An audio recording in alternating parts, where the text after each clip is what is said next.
Kyle Klingman with Track Wrestling. We have the head wrestling coach at North Carolina State, also part of the Regional Training Center, also going to be part of the Hawkeye Wrestling Club Showdown Open. Pat Popolizio, how are you? All is good. Yeah, a lot going on right now. You named a lot of good events about to happen. So A lot of good events, and you got two athletes coming to the Hawkeye Wrestling Club Showdown Open on November 1. How did this transpire? yeah, I think as you look around right now, people are getting creative. I think it's great. Give these guys an opportunity to compete, keep them moving in the right direction with their training. And then out of the blue, got a call from Tom asking about Tommy Gantt, and we instantly knew it was going to be a good opportunity for him. And then had to remind him we had a couple other guys here that were training as well that would probably be interested in some matches. And got a call back the next day saying got an opening for Gwiz to come out there and wrestle too. So yeah, they got a lot of good names on the roster that are going to compete. So it's good. It's exciting.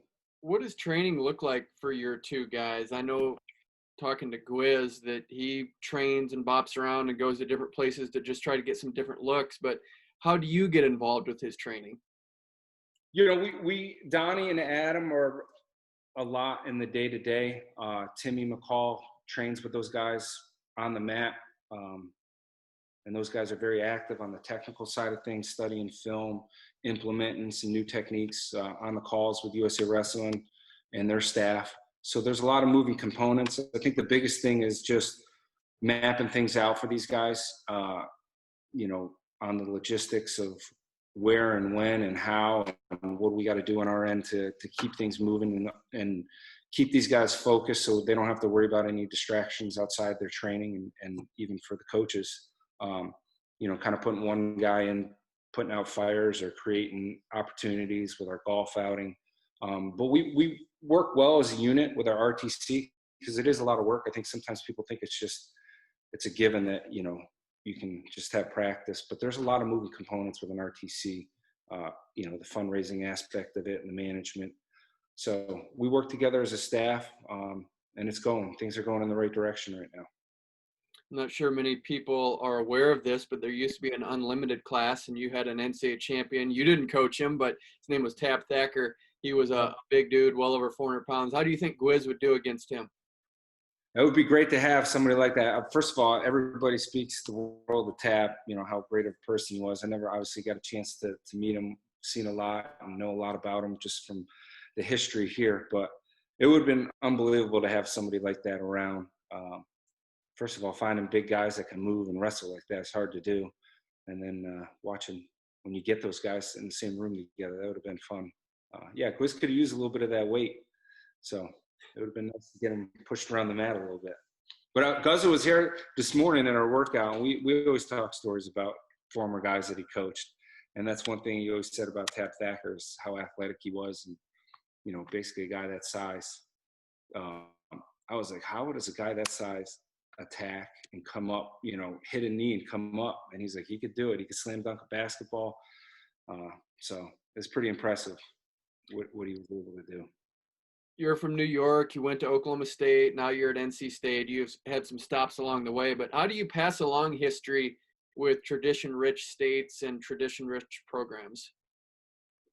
I think that's an important part of it, knowing the history of whatever, one, programs you're at, and then two, the states that you come from, and then passing along that knowledge, I think is critical. And that's what's been great with, obviously the internet, social media, and things like that. Kids can learn and understand different dynamics of what has made a state what it is, and I think the new thing now is you're seeing, because of all this technology out there, some states are coming along faster than others. And I think that's been good for sport of wrestling. There's a lot of growth right now in the South. And I think that has to do with some of the people passing on the history that they've learned from other great coaches, and now athletes giving back, younger generation guys starting clubs up, high schools. And I think it's been good for the growth of wrestling all over the country.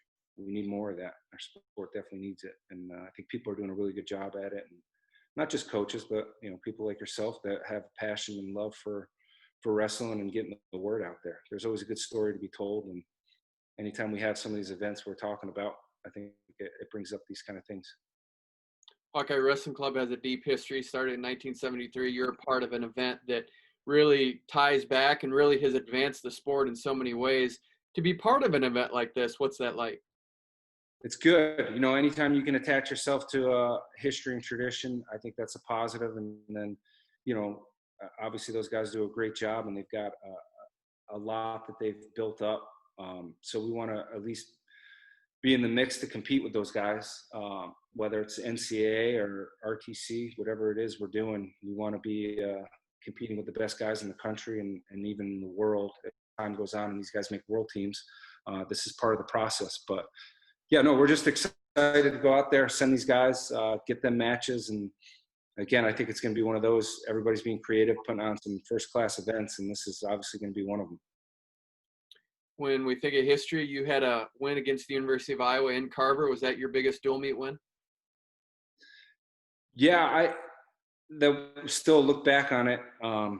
It was just a great opportunity to compete with, one of the best teams in the country. We were chatting a little bit with Tom about it, and it was one of those where I think anybody could have won that on any given day. And obviously that day we had a match or two that went in our favor that could have been the other way. So we were thankful to get that. Just to be in those kind of battles, I think makes our program even more competitive. But yeah, I think any team that's won a national title and you can compete against them, I think is a statement to be made. And we were just thankful to be in that position to go compete with those guys, because it is nice to get a win, but obviously you want to do it year in and year out. And that's the biggest things. Can you be consistent when you're competing against high level competition? And we try to do that, one as an individual and as a team.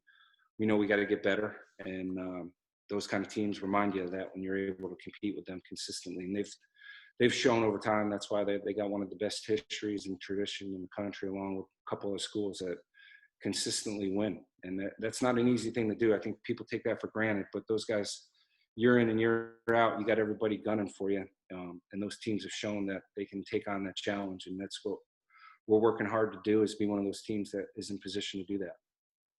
Tell us about Tommy Gantt. Here's an interesting guy, one-time All-American, maybe a name that a lot of people aren't familiar with from college, but he's really transitioned that nicely into freestyle. How has he grown? He's one of those guys. When I first came to NC State, I think he just finished his first year in college, had a losing record. And I saw a lot of potential in his work ethic and commitment to the sport of wrestling. I think he just needed a little more skill set. He had the work ethic. He had the attitude. He's one of those guys that will wrestle anytime, anywhere. Doesn't really shy away from a challenge.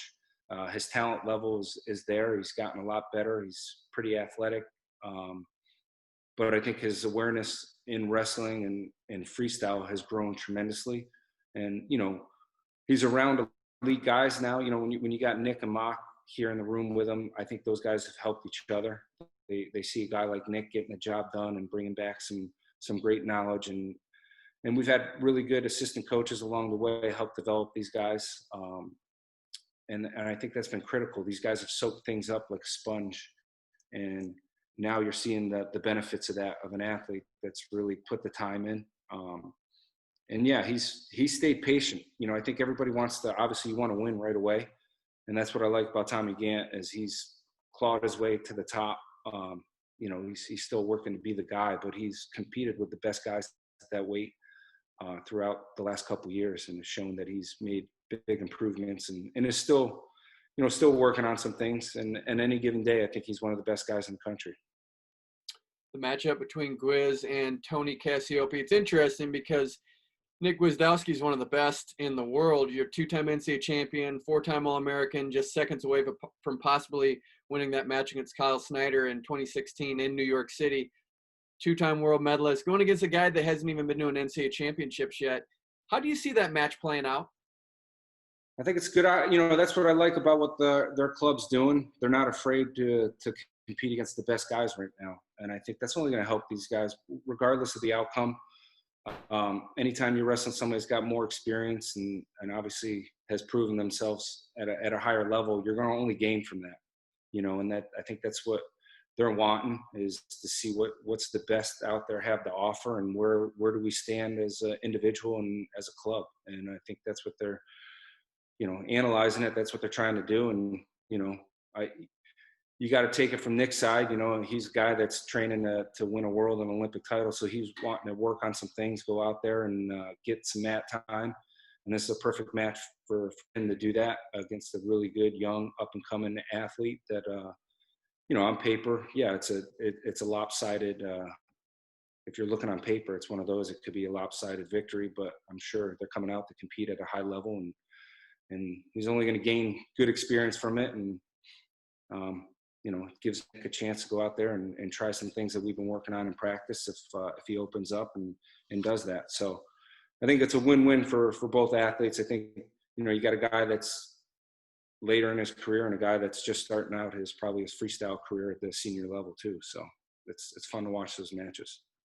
As the coach of a program that is now consistently in the trophy hunt, you're striving for a team NCAA championship. Can you have a life outside of wrestling? Wrestling is life, right? There's so much to do with wrestling. Every weekend there's something. We try. I think our sport is one of the more demanding sports, but I think it's one of those where if you love what you're doing and you love the sport of wrestling, I mean, to me, there's parts of it that you try to remind yourself there is parts of it that are a hobby. I know we do it as a profession, and, it's, for us, it's our livelihood. You got to win and produce, but at the same time, we still have the passion for wrestling as a lot of people do. I think we're just in such a competitive mindset and what we're doing and what we got to do that sometimes we lose that focus of it. Like, hey, this is something that we've been doing our whole lives and love to do it. You just got to get a friendly reminder of that. And there's been a lot of downtime here since March. So this has been a good reminder of,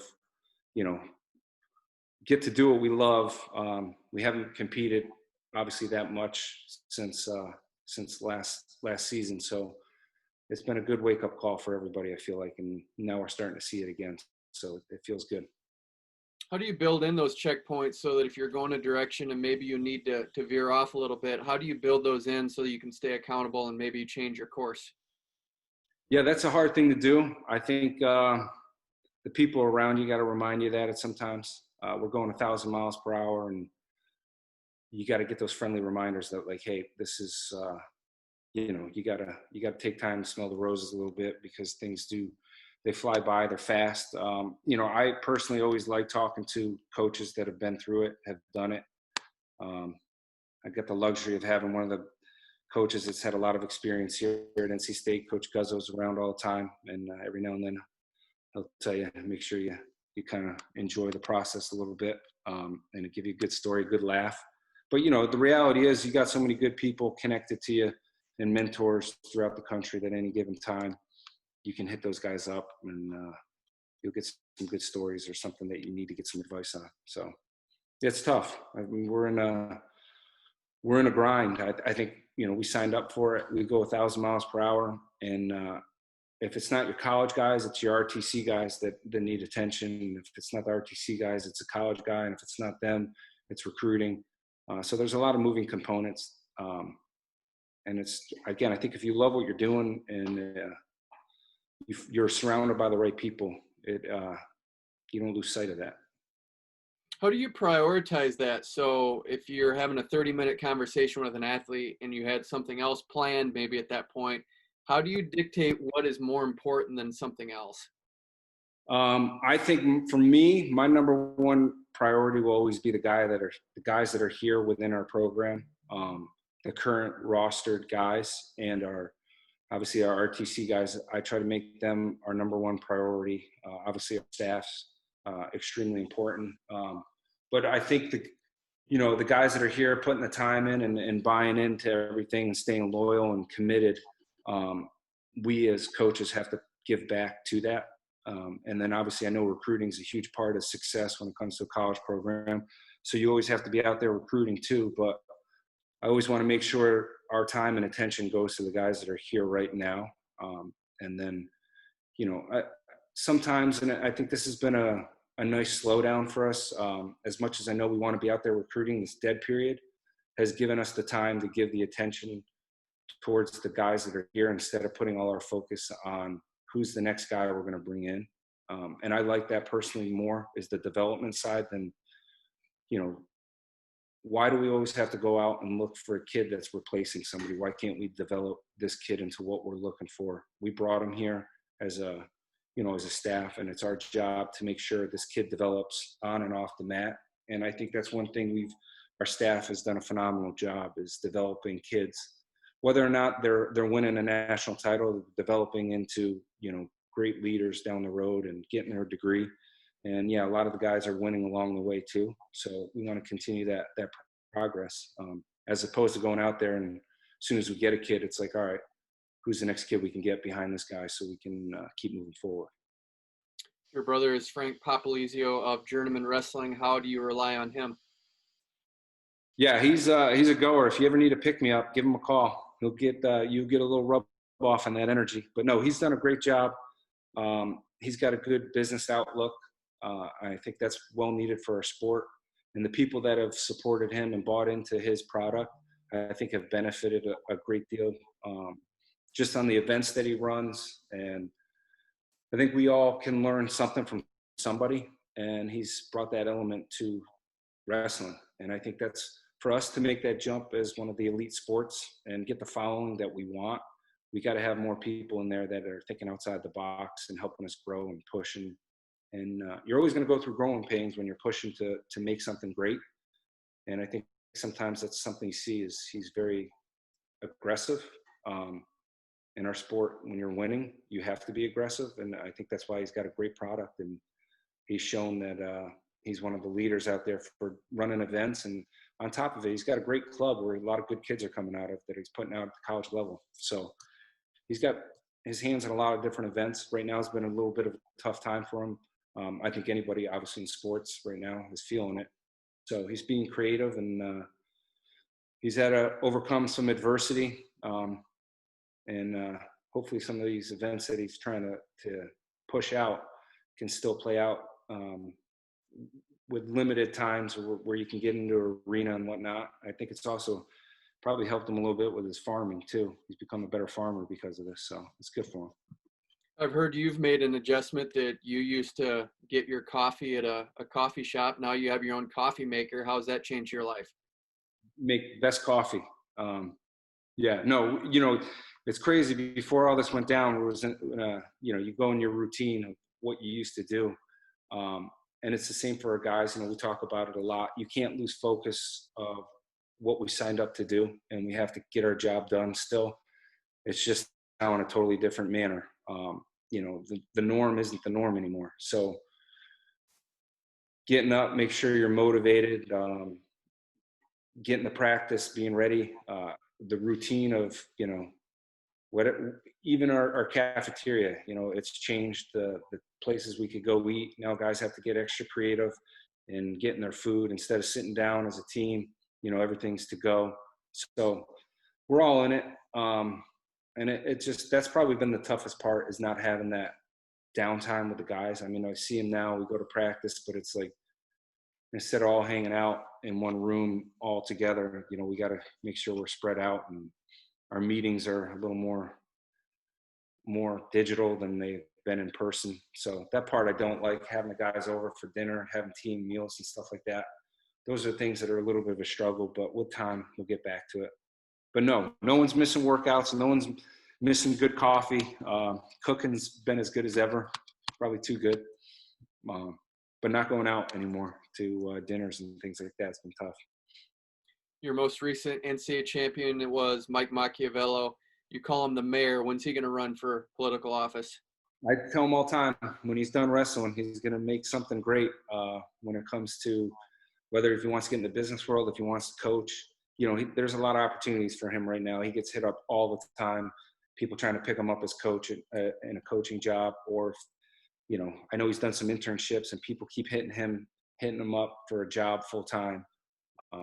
He'll be able to eventually get out in the real world and be super successful. But yeah, he's one of those. He's a good people person, great relationship building, and a very, very likable, smart guy, hardworking. And that's why he obviously accomplished what he did on the mat.